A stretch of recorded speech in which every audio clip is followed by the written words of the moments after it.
क्यों हमारी भारत माता की स्वाभिमानता पर दाग लगाया गया। जिस प्रकार हमारे और आपके शुभ नाम का कोई अंग्रेजी अर्थ नहीं हो सकता, ठीक उसी प्रकार भारत का भी कोई अंग्रेजी अर्थ नहीं होना चाहिए। भारत का मतलब सिर्फ भारत ही होना चाहिए।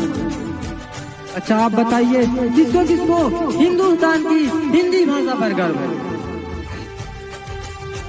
किसको किसको अंग्रेजों के इंडिया की इंग्लिश भाषा पर गर्व है?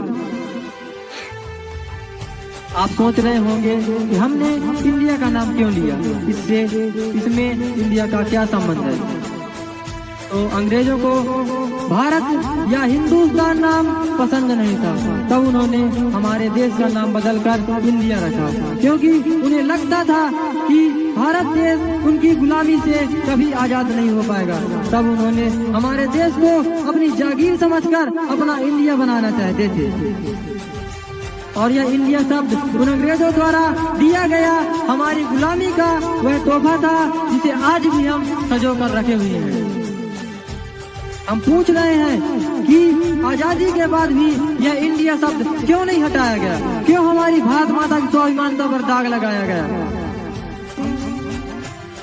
और संविधान के पहले ही भाग के पहली पंक्ति पर इंडिया दैट इज भारत लिख दिया गया, जिसका मतलब यह है कि भारत का मतलब ही इंडिया है।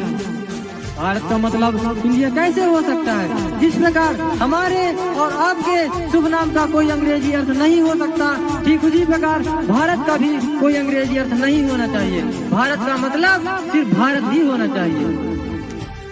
वो तो अंग्रेजों ने अपने शासनकाल में हमारे देश का नाम बदलकर अपने अनुसार रखना चाहा, और वे लोग इस कार्य में सफल भी रहे। तभी तो उन्होंने हमारे भारत देश को अपना इंडिया बना लिया था।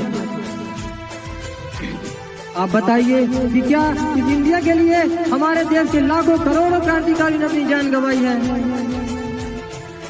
हमने कभी भी इंडिया माता की जय ना ही कभी पढ़ा है और ना ही कभी सुना है। हमने तो सिर्फ भारत माता की जय और भारत माता की जय ही सुना है। तो फिर यह इंडिया शब्द हम भारतीयों के बीच में कहां से आ गया।